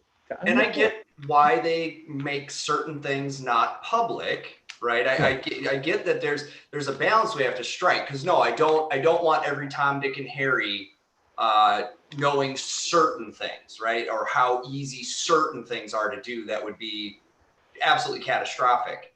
But I think they need to be also held more accountable to not quieting it as much, because they're like, a lot of people get away with a lot of shit because national security.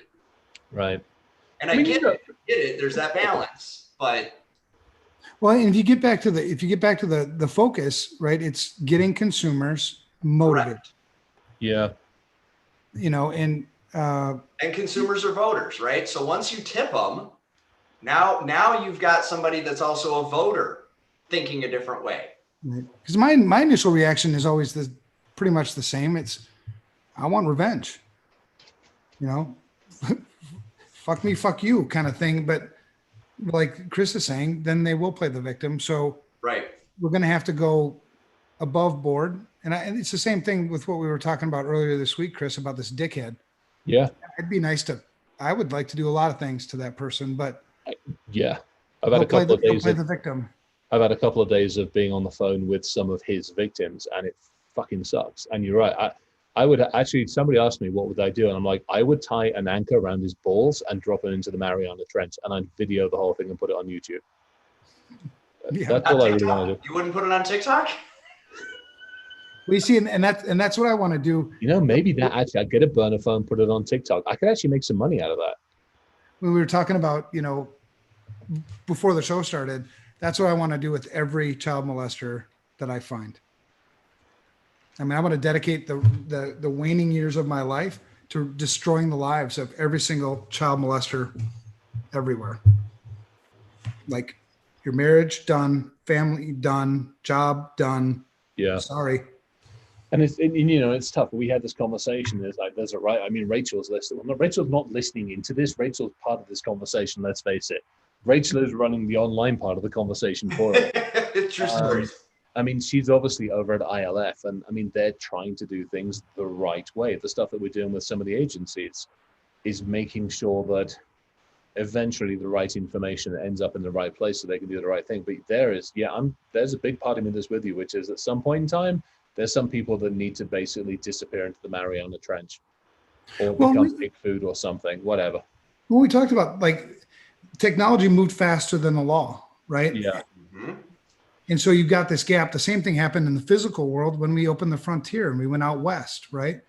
And how was the law enforced then? It was vigilante law. Right. The challenge you kind of had. Yeah. The biggest concern is, I mean, we know how often, unfortunately, the law has been wrong. And it's like, and this comes down to the attribution. I mean, this with child-related material. I mean, you would have to make sure it's the right fingers on the keyboard. I mean, you would have to be beyond any kind of judge, jury. I mean, this again comes back to this dickhead. I know for a fact that something's happened and these situations happen. I'm actually okay with being judge, jury, and executioner in this instance. But let's say one of us was accused of grooming somebody new in the industry. Is you don't want judge, jury, and executioner until both sides or both parties or somebody independent. I mean, that's the legal system to some degree. Now, there's some point in time when it's beyond evidence, which is you're caught with a laptop, in the laptop, your network's doing shit, and it's you, and it's on the screen, child material, and you're there. At that point, yeah, you're in the fucking Mariana Trench for all I care. Right. But that's how things start, right? Things start somewhere and they mature. Even our own legal system, right? Which is actually borrowed from the UK, but eventually it just started with somebody, right? Yeah. This is how we're going to do it. And you mature it, right? So you want to take all the precautions you can, obviously, and be as, tight as possible in the way you go about things. Yeah. But, in the meantime, what's the alternative? There isn't one, unfortunately, because the system's broken. Let's be perfectly honest. We've all done forensics. I mean, I've done expert testimony in a number of different states and various places, and I got to a point where I took a step back from doing that shit because I'm like, I remember saying to a couple of clients once, your individual is guilty. why are you trying to get them off? Well, technicalities. Maybe they didn't collect evidence properly. Maybe they didn't do this properly. Your job and my job, unfortunately, was to poke holes in opposing counsel's evidence gathering techniques and stuff like that. And I got to a point where I'm like, I'm sick of doing this. Well, and I told you that I had to protect I was working on the defense side of 2 Chinese nationals accused of stealing secrets from the United States. And it's like, shit, I don't want to be no, I'm not going to do this anymore. Yeah.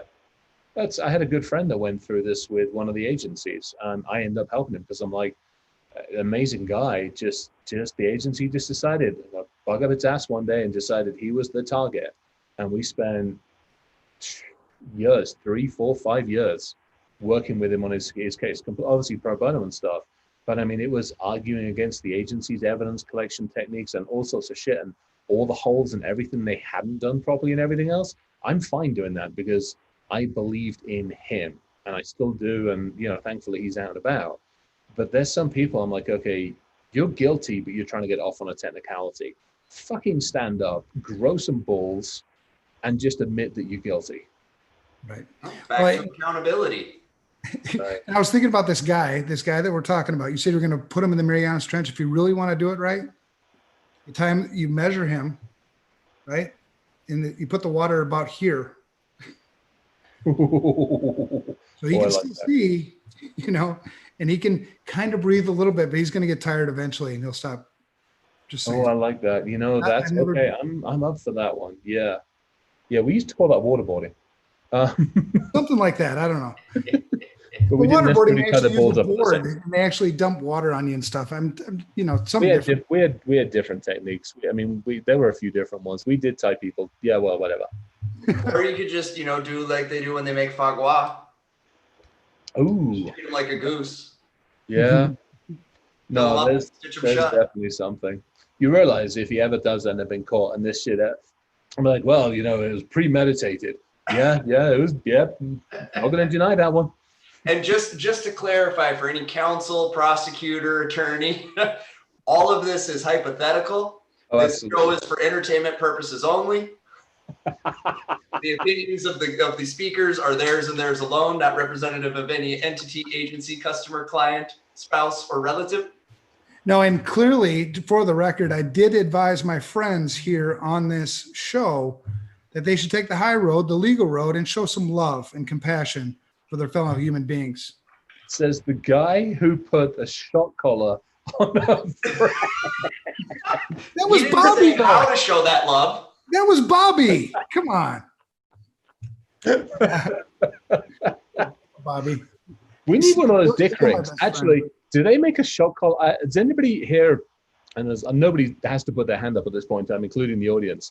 But if there's anybody here on the BDSM side of the world, if they make a shock collar, like a dick shock collar or a dick and ball shock collar, let me know, because I want to find that, because that's going to end up on it at some point in time as well. I'm on the work computer, so I can't send you the link. But if I Google it, I can find it. Oh, yeah, buddy. Find it. That's all I need. Why did your boss say you couldn't?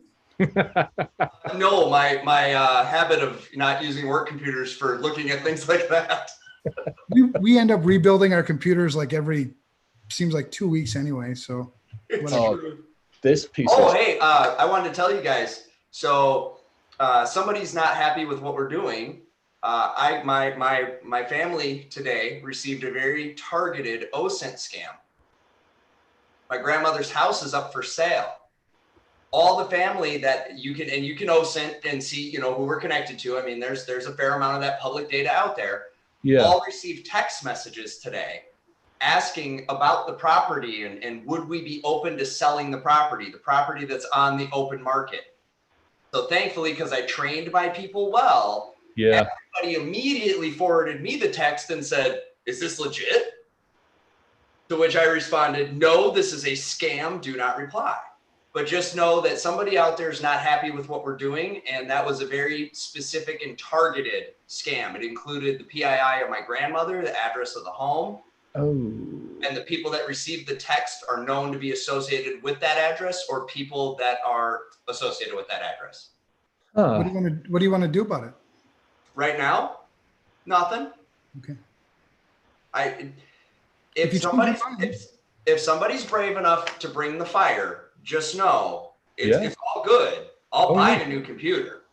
Mm, Good luck I to think you. no problem. Right? Wouldn't be So, the first time, and it probably won't be the last. So yeah, bring it on, definitely. right. But yeah, You know, I mean, that if sucks. you really want to go there, just know what you're stepping into and realize, you know, how that could impact you later. Yeah. But I just thought it was interesting, and I wanted to bring that up to you guys because that happened today, and I'm like, this isn't a scam. This is directly targeting Direct attack. Yeah. Oh, interesting. Oh, Yep. all right. Time to whoever is listening to the recordings and not liking things. Screw you. yeah, pretty much. That's it. Bring it on. We love you dearly. We will send care packages back. No two ways about it. 100%. Oh yeah. Yeah, that's the love I was talking about. Yeah, that's fun. Now that's fun to do on that. Yeah. Anyway, kind of conversations. So you tough love with a baseball bat. Right. Well, that's the thing, man. I mean, remember the days when we used to slug it out? Like, my best friend was my buddy Matt, lived across the street from me. I love the guy, but I probably beat the shit out of him once a month. You know, that's just what we did when you got into, when you got into disagreements, you just slugged it out, right? And then you were hugging an hour later. It's like Yeah. the world just doesn't. Nowadays, it's all freaking digital. It's all. I mean, my daughter and I got a little sideways at the moment. I get freaking text messages from her. I'm like, little rugrat, you got something to say? You get your ass over here. We sit down and we have a conversation. Otherwise, this ain't happening. Yeah, don't try to engage me in serious topics over text. What's wrong with you? Exactly. Yeah. What's wrong with you? Yeah. Well, so when I would travel, and I'm sure this is true for you guys as well, when you were with your spouses, we're not having a relationship discussion while I'm on the road. Yeah. Not happening. We are not going to try to solve a problem. Now we might get on a phone call and work through a little bit of it, so at least it's not festering and building. Yeah. But there's no way at whatever in the morning from a hotel room and God knows where am I able to effectively manage this relationship digitally. Yep. So I'm right there with you. If it's important, if it's real, then let's do that face to face. Get your ass over here and we'll meet. And Yep. we'll have conversations somewhere. Yeah. Yep. All right. So final, we're like 11:40. Final bits of advice that we have in terms of, our original problem, I think, which was shit's broken, man. And I want a refund, or I want, I want some kind of recourse. Yeah. Give me something. Give me a warning. Give me a refund. Give me a recall. Just do something that makes you even remotely look like other products in my life, other companies in my life. I gave you money, and I probably gave you my time, the most precious of my assets. Right. So what are you doing for me? Right. So we took all of that, and it seemed like we all agreed that there's multiple components to it. So I'm trying to just give people, some takeaways from this. One is, we need to figure out a way to hold manufacturers accountable. We talked about, potential scoring mechanisms, databases, something to keep track of how shitty their shit actually is. Then we also talked about empowering the consumers. Yeah. I think that's those two. I think that's where we can. I mean, the scoring mechanism, we have so much data on, unfortunately, we have so much data on the breaches and where we failed. Being able to mine that data effectively. And then to your guys' point with the security scorecard, quite honestly, if you can take that historic data and not just build it in for the future, you can take that historic data and go, hey, we have seen in the past, maybe your score is 700. You're actually not doing bad, your score is 700. But because we have 1, 2, or 3 years worth of preceding data, not just about you, but about the industry, and we see that the router switches, firewalls, AV that you're using isn't as good, your score is actually 625. Right. Now, you make some changes, and let me help you understand those changes. You make some changes, your score is going to go back up. And you take that I think is a huge mechanism, because that shows change. It's effective. It's a score. We all understand it. It's management. We can all report into that. I do think we take that historic data, we define it down, and we give it to the insurance industry. We collaborate with the insurance. Sorry. Noise. Yeah, whatever. We give it to the insurance industry, and we work with them on trying to help them understand the issues and challenges in the industry. I mean, they already understand so many because they write freaking checks every 5 minutes. But we do something to actually go, look, when you run across a breach that has this, or when you run across this that has this, this is why, this is one of the indicators as to why this could have happened. That's a huge one. And then you're right. I mean, somehow empower, again, back to the wiser training and some of the stuff like that, empower and enable the consumers to make better choices and better decisions and ask more questions. Well, and Ryan, we talked. Should a router come with a warning label like a pack of cigarettes or a gun? I say yes. Nobody reads that shit. Doesn't put it on there anyways. If if every plastic bag I buy says don't put over your head or your baby's head, I can at least get a damn sticker on the router box that says warning, use at your own risk. Well, and so, but to your point, Chris, about collecting this data and then scoring it, and that's what we've been doing, and that's what we'll continue to do. So it's good validation that we're on the right path. I think we are on the right path. Yeah. And it's really important, if we're going to stay on this path, for the people that are on this path with us, that we stay non-biased. Let the data direct where we go, not money. Yeah. Fuck, if we sell ourselves out for money, all the 30 years that I've been in this industry was all for shit. Yeah. So mission before money, that is a real thing for us. Staying focused on the problem versus, because, it's only going to be a matter of time before Cisco or somebody's going to want to inquire about their score and how can I potentially change that? I mean, that shit happens all the time. Well, that's the hope. I think if you work with the insurance company, because obviously, this is effort. This is a shit ton load of effort for this to be done effectively and maintained. So I think to take that data, to bring it in, to use it, to say it, to monetize it, because somebody's got to pay for the time and effort to put this into place. And then to be able to say, look, you want to change your score, change your fucking stance in the community and society, actually make a difference. Don't be one of the 124 companies of shit that's out there. Actually work with manufacturing, work with developers, work with DevSecOps, make a difference, think about your consumers, put a 12-month warranty in place, do something to make life easier for the very people at the moment you're taking advantage of. Yeah. Well, maybe part of that is consumer confidence as part of the risk score.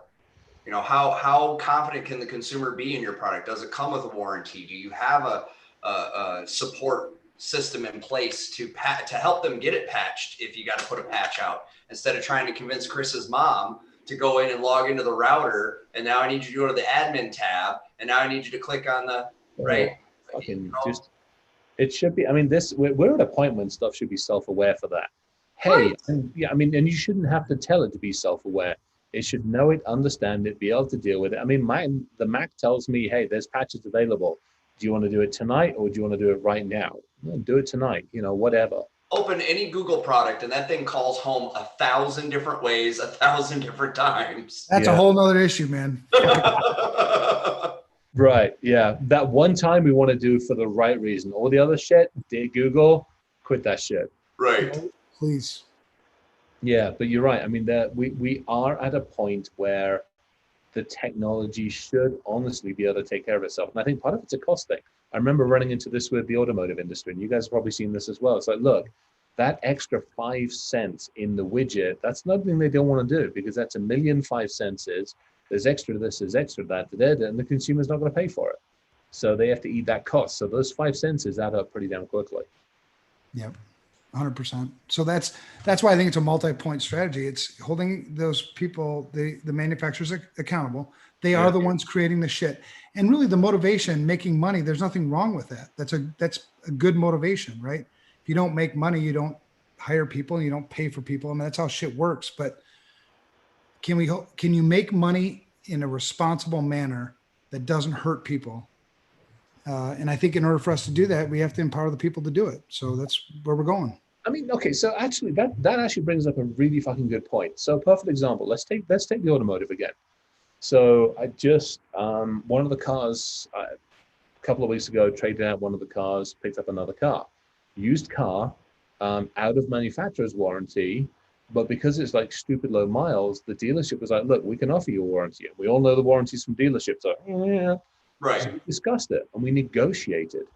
And we negotiated down to an acceptable level and all this other stupid thing. And now this thing's covered for God knows how many more years and stupid amounts of miles. And yes, I'm paying for it.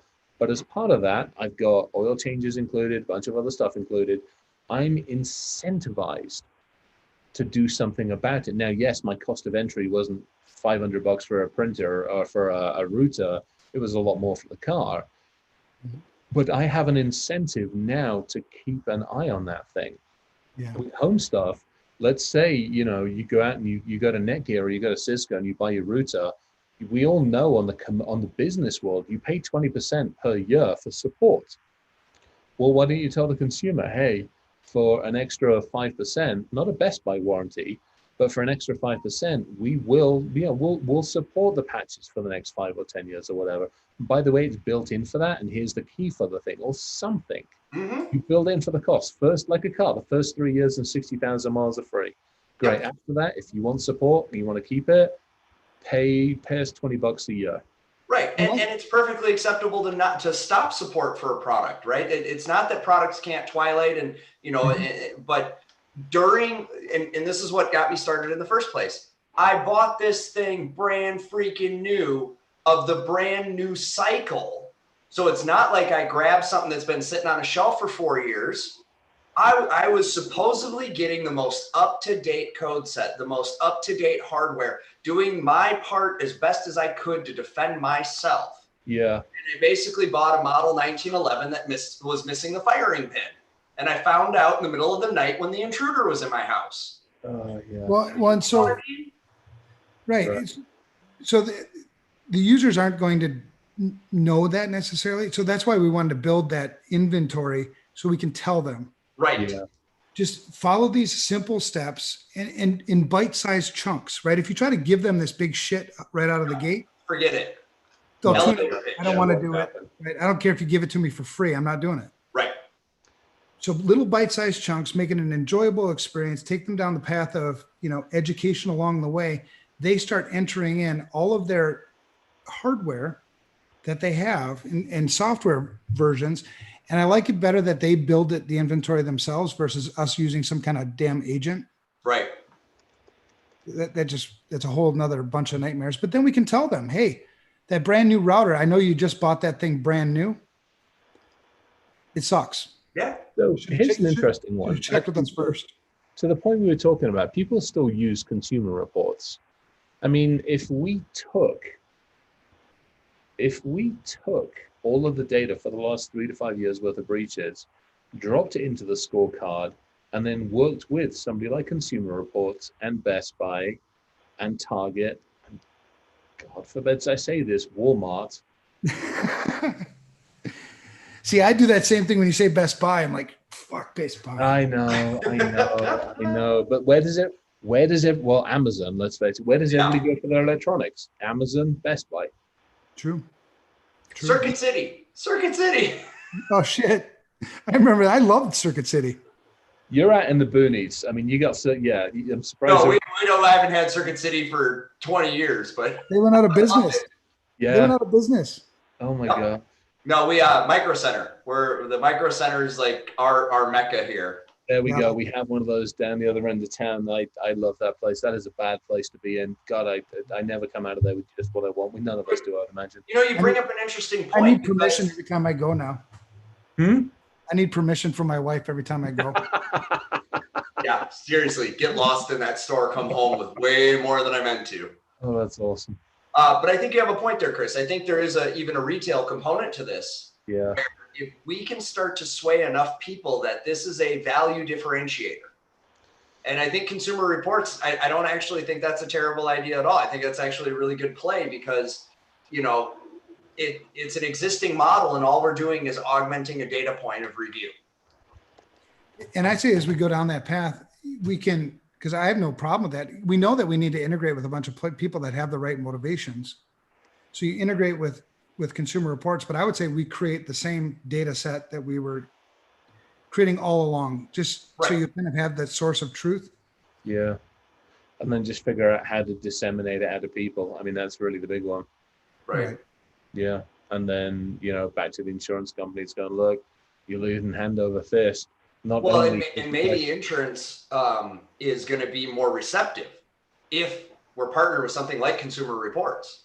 Because now you've got weight behind what, and it's like, oh, okay, we're starting to get this. Yeah. I think you're right. I mean, that's Rachel said it a couple of times on today's one, get off of our own island. Mm-hmm. And going out to, I mean, people are like, oh, go to Fry's. No, that's our fucking island. Best Buy, not necessarily our island. That's a lot of just like every normal people, let's be honest. Walmart, but it's everybody's out there. I mean, it's an Amazon, same thing. But then I think the insurance, you get them on the front end, that questionnaire they put out there, what firewall do you have? Well, now you're going to get dinged if you got a shitty one based off of the scorecard. And then when you do get your ass handed to you and you get breached and they realize that you've got the shitty firewall, they go back to the shitty firewall manufacturer and go, we just paid this much out.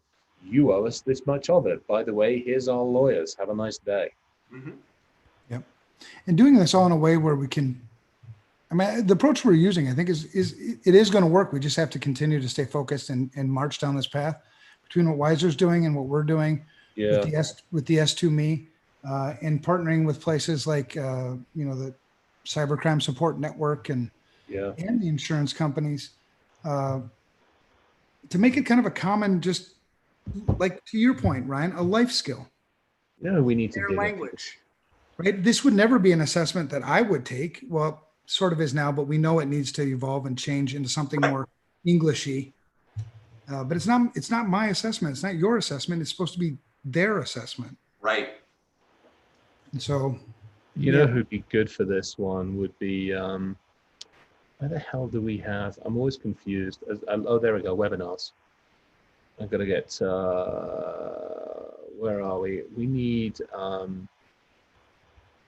it's not, who is it? We need Paul Farello. He's a really, I've got a lot of time for him. He's a sharp, he's a lawyer, and he's actually one of those few lawyers that I don't want to add into the Mariana Trench as well. Paul's great because he understands the insurance market. He understands our industry. Taking something like this to Paul, he's over like McDermott, Will and Emery. I mean, he's been in some big places and he knows the right people to talk to as well. Getting something like Paul involved, I think would be rather interesting. Absolutely. He could probably run with some of this, and if it helps people, he cares. That's kind of what I like about it. Well, and that's the thing. I mean, if we want this thing to be a thing, it's got to, the only reason why we maintain control of it is because we don't want it fucked up. Yeah. Right. It's not because we want control of it. I think eventually you get enough traction, you give it away. Mm-hmm. Give it to the community. That finally, here's our thing, and nobody can screw it up anymore. So that's collaborating with anybody and everybody. It's the same thing with the Have I Been Pwned stuff. I mean, we feed a bunch of data into that on a regular basis, and to an end consumer, it's given away. Now, you want to feed the data, or you want to use it on like business related? Yeah, let's have a conversation, because then that pays for the website, pays everybody's bills who's building the shit. Exactly. Yeah, there's ways to do that. Right. That'll hopefully help us get off InfoSec Island, because honestly, I struggle with it just as much as I think most people in our industry do. Talking to normal or regular or ordinary, people who aren't in our industry, it's hard. Well, I do this practice and I encourage everybody to do it. When you're in line at the store, strike up a convo. When, I've demoed for people how fast I can put a skimmer on a card reader. Yeah. I see a guy use his debit card. I said, did you know that that's not as legally protected as a credit card? And you can get a prepaid Visa card, does the same thing and gives you twice the legal protection. What do you mean? I would give you the most fucked up look if you said that to me. And I know, and I get fucked up looks. Gas station, I'd be like, dude, mind your own fucking business. Yep. And I've had that happen. And I've also had people go, I didn't know that. And maintain your social distance. Yeah, right? Have a conversation from a distance. My favorite one to do is to give away. No, it's not a condom, before anybody asks. Oh, sure. USB condom. Yep. The USB condom. I give these away all the fucking time at airport when I was traveling, and all places where people are, hey, I need to jack in for power. I'm like, if you don't mind, Let me Right. have a quick conversation about exactly what you've just done. Let me explain it. I work in the industry, and Yep. here's a condom. Yep. I feel like a Jehovah's Witness sometimes. Hello, let's have a conversation. No, Yeah. Should we But go to? we've got to do that. Seriously, sometimes I think we do need to take the Jehovah Witness approach and start going door to door. Hey, do you got a few minutes to talk about information security? No, yes. I'm not doing it. The three of us going around neighborhoods. Hello, we'd like to have a conversation with you about information security. Can you, Pamphlet. dude? They would shoot us when they saw us walking up to the door. No, we have to. All right, DEF CON challenge. This needs to be a new DEF CON village. DEF CON village, the Jehovah Security Village. Nice. Oh, I'm gonna do it. I'm game for that. We almost have to do that. I'm wearing a bulletproof vest though. How many leaflets were you able to give away in the 1, 2, or 3 months coming up to DEF CON? Just something like that. We almost need to do that. That would be A, hilarious, but B, it's conversations. It's getting people to think if we didn't get shot. I mean, we can give away free Kevlar and shit like that as well for the winners. Black badge and Kevlar. There you go. That's what the winner gets. This is Kevlar. Oh God, could you imagine? But honestly, okay, so anybody listening that's a video or graphics arts person, make a skit of that. Make a skit of information security guys going around door to door, just like they were Jehovah Witnesses or Mormons. Put that shit up on YouTube. You and me, Ryan. Let's do it. You got to do that. I need to come up to your neck of the woods. I need to I come know. up to your neck of the woods. We can do it in my neighborhood. My neighbors won't shoot us. They like me. Oh, my Really? neighbors will. I live in a, yeah. We all got guns out here. We got guns in town as well. Believe me. Oh, they're heavily armed. It's just they know me, so we'll be safe. Where are you guys? No, you're up in the middle of the riot zones, aren't you? Yeah, so Evan lives a little bit more rural than I do. All right. I'm right outside. I'm right outside the city, about 15 minutes from where the action was happening. All right. So how far is it to, let's see, hang on. Minneapolis. I think I can make the ride out to you in probably, yeah, I'm probably 16 hours, maybe 15. 900 miles. I've done Vegas, which is 760 miles. I've done that in 7 hours and 15 minutes. Yeah, Jesse and I were making the best use of time that was available to us. Right. Yeah, that's 900. I mean, that's doable. That's a road trip. That'll be fun. I'd bring the boss along, or I'd bring the AMG along. One of the two. Either would be fun. Well, can you go up to Sturgis? That's about halfway, isn't it? Yeah, I can. I'd probably. I mean, yeah, I could go to Sturgis. I'd probably bring the Union Jack or the Scottish flag and confuse it under the kilt, and we'd have some fun. Yeah, Sturgis would be fun. Think about that, man. That's we're going to be up there August 7th through. Oh, can we give leaflets away in Sturgis? I Hello. would. I'd like to have a conversation. Well, you know what that does to them? This crowd, the biker crowd, it just confuses the shit out of them. They don't know what to do. It's a buffer overflow. You can see it happen. They're like, I would love it. All right, we might have to do that. That might actually have to be a thing. yeah, buffer overflowing. I think that's what I did to Bobby when I convinced him to. I think I just gave him so much information that he couldn't process that was off, and then he's like, and then I just injected this idea, and he's like, all right. Oh man. Well, that's one way to socially engineer, right? Smash the stack. Get them off their brain, and then throw it in. All right. So we have the home side sorted out. We've got the consumer side. We've got our own religion going. Apparently, at this precise moment, according to Obsidian, we've got our own religion going. I actually did a whole bunch of research into the spaghetti religion the other night. That was totally awesome. I'd forgotten about that one. The spaghetti monster. You guys aware of that one? Yes, the Church of the Flying Spaghetti Monster. Yes. Totally forgotten about that. I'm like, oh my gosh, this is awesome. Anyway, so yeah, so we got that side of it. We know what we need to do with insurance, folks. We might actually have a handle on this. Well, we're making progress, man. Every time we talk, I pick up new ideas from you guys. I learn new things. It's really valuable for me personally and professionally. I'm a better security person for this. So I appreciate Same thing. And I know that Gabrielle watches this as well, so I know he's picking up stuff as well. We had with the next, we're actually gonna have an awesome conference, an awesome set of discussions next time, because he was asking me a whole bunch of questions and I'm giving him a whole bunch of answers. He's like, I have no freaking clue. Where the hell is it? Why isn't this written down? Why do people not know what? And it's totally awesome. It's actually really cool to see him understanding and just the amazing questions. Anyway, so yeah, I know that this is sitting into people, which is really good. Love it. Ryan, great topic tonight, man. Yeah, like seriously freaking awesome topic. Cool. Well, I'm glad you guys liked it. It just got something stuck in my craw and I had to get it out. And so Did you get it out? I did. I actually feel like we came up with some viable solutions to explore here. I feel like we're leaving this one with some action items that have a really strong potential to result in, actual forward movement. So, and I appreciate you guys. I mean, these talks are amazing. I enjoy doing it. It's getting to hang out with you guys. You're absolutely right. We got to do it in 3D. You do got to come up to our neck of the woods, Chris. I probably will do. Yeah, it'd be a gorgeous trip out there. Yeah, cool. So yeah, so I think we did a good one tonight, guys. I really feel good about this one. I did too, man. I could feel your passion. It was awesome. Thank you, guys. I needed this, believe me. Thank you. All right, you guys have a good night. Yeah, you too. Thanks to everybody listening. Love you guys. Take care. Stay safe. Listeners. Love you too.